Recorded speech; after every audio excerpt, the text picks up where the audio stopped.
Donald Trump expected to speak any moment now from a rally in Tampa. We see Rudy Giuliani. He is there at the podium. And by the way, we're going to have him in just a few minutes as well, live from that event, while Hillary Clinton spends another day in California at big ticket fundraising events. Meanwhile, a new Monmouth poll just out from North Carolina showing a very tight race. Hillary Clinton holding a 2-point lead over Trump among likely voters. Jennifer Griffin is live in San Francisco. All right, Jennifer, how much money is being raised in California? Well, Shannon, there's a reason that they call California an ATM machine for Democrats looking for donors. Hillary Clinton held 4 fundraisers in the Los Angeles today. Each donor paid on average $33,000 per person to attend. August has been about high donors like the $50,000 a head dinners in Cape Cod and Beverly Hills for the Clinton campaign, compared to July's fundraising when she was still courting Bernie Sanders voters, when donations of $200 or less made up nearly 40% of her campaign's $62 million haul in July alone. At Justin Timberlake and Jessica Biel's Hollywood Hills home yesterday, she raised over $3 million. The Clinton campaign is halfway to its goal of raising $1 billion for the general election. Today, she will have 3 fundraisers here in the San Francisco Bay Area, one at the home of Apple's Tim Cook and other Silicon Valley entrepreneurs. Journalists, of course, aren't allowed into those fundraisers. Meantime, Clinton campaign is having to respond to the latest story about how she met with Clinton Foundation donors as Secretary of State.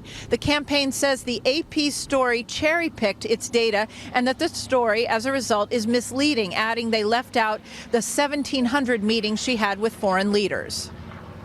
The idea that they would be dragged into a political back and forth and used as weapons for attacks is completely absurd and beyond the pale. And I think that if you look in recent months and years, the Clinton Foundation has been widely praised by Democrats and Republicans alike.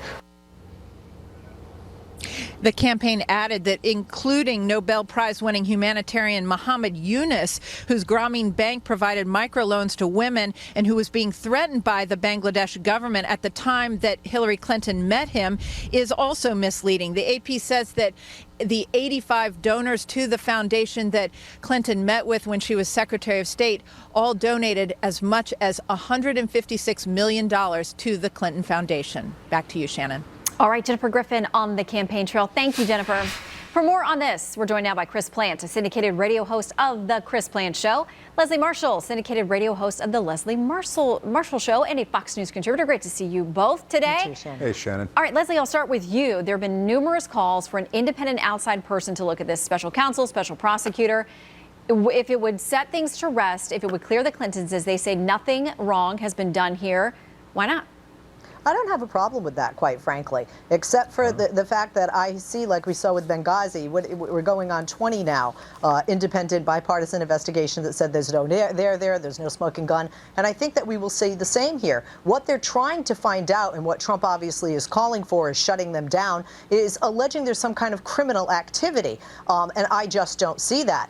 First of all, a meeting doesn't even mean quid pro quo, and certainly is not criminal. And like we just heard, there were over 2,000 meetings that the Secretary of State had, and approximately 85 with people who allegedly were donors to the Clinton Foundation. And we don't know that any favors were received, except even if you could say it was a favor, that meeting with the Secretary of State or someone on her staff. All right, Chris, does Leaslie have a point? Because this is what we're hearing from the foundation and the campaign as well, that, hey, despite these emails, there was nothing that crossed the line to illegality.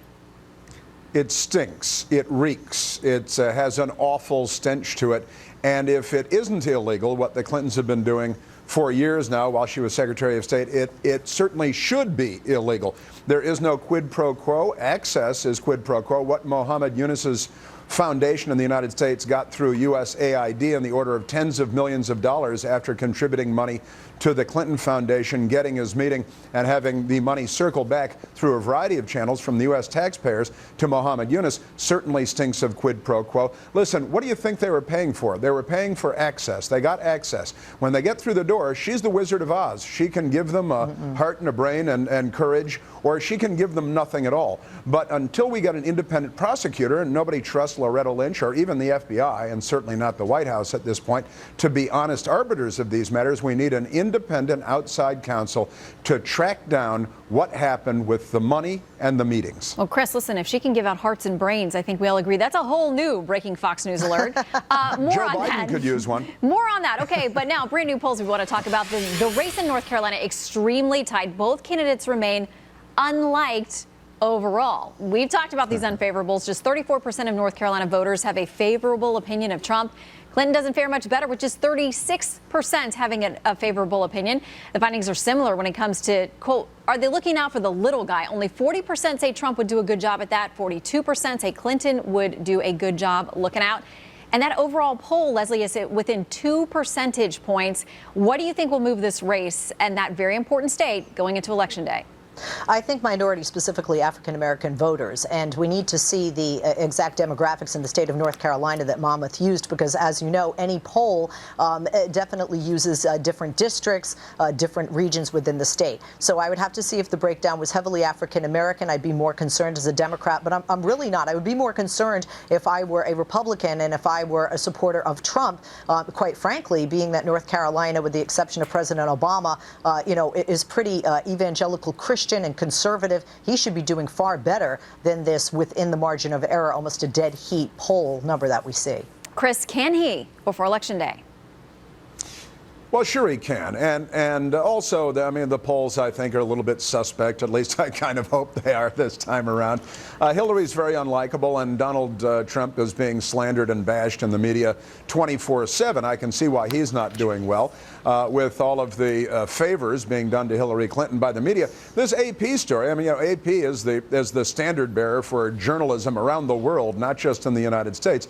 And the story has been swept under the rug by a media that's turned it into a story about Donald Trump responding to the AP report rather than covering the story of the AP report itself. It's good to be protected by the mass media and go on Jimmy Kimmel and comedy shows and not hold press conferences and win. But if she's ever forced to answer any questions, it might hurt her.